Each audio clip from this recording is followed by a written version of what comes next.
যদি ভারতবর্ষের আইল্যান্ড অংশ দেখি, আইল্যান্ডকে মেনলি দুই ভাগে ভাগ করা যায়। ভারতবর্ষের যে আইল্যান্ডের কথা আমরা বলছি ফিজিওগ্রাফিতে, এই দুটো ভাগ কি কি হবে?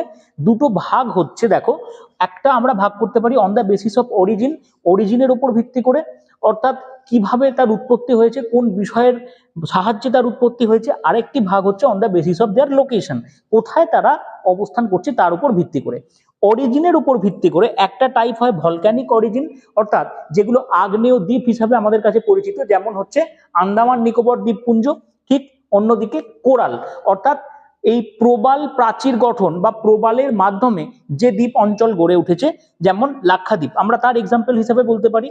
অন দ্য কন্ট্রারি, আমরা যদি লোকেশন দেখি তাহলে বে অফ বেঙ্গলে বা বঙ্গোপসাগরীয় অঞ্চলে দেখতে পাই কিছু দ্বীপ আছে, যেমন আমরা আন্দামান নিকোবর দ্বীপ মানে যেটা আছে আন্দামান নিকোবর দ্বীপ গোষ্ঠী, তাকে বে অফ বেঙ্গলের এক্সাম্পল হিসেবে বলতে পারি।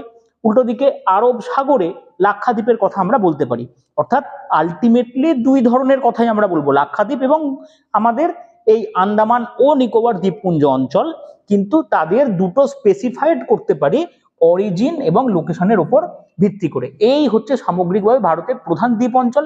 এছাড়া আমরা বিভিন্ন দ্বীপ অঞ্চল পাবো যদি ম্যাপেতে দেখি, যেমন তোমরা এখানে আসামের মাজুলি আইল্যান্ড দেখতে পাবে, এইদিকে তোমরা পিরোটান আইল্যান্ড দেখতে পাবে, আলিয়াবেট আইল্যান্ড দেখতে পাবে, এইদিকে আমরা চিল্কার দক্ষিণ দিকে এই অংশে কিছু আইল্যান্ড দেখতে পাবো, শ্রীহরিকোটা আইল্যান্ড দেখতে পাবো, তারপর এই বঙ্গোপসাগরীয় অংশে সুন্দরবন অঞ্চলে কিছু আইল্যান্ড দেখতে পাবো। অর্থাৎ সামগ্রিকভাবে এই আইল্যান্ডগুলো আছে, প্লাস আমাদের ভারতবর্ষের এই প্রধান দুটো আইল্যান্ডে আমরা ভাগ করতে পারি।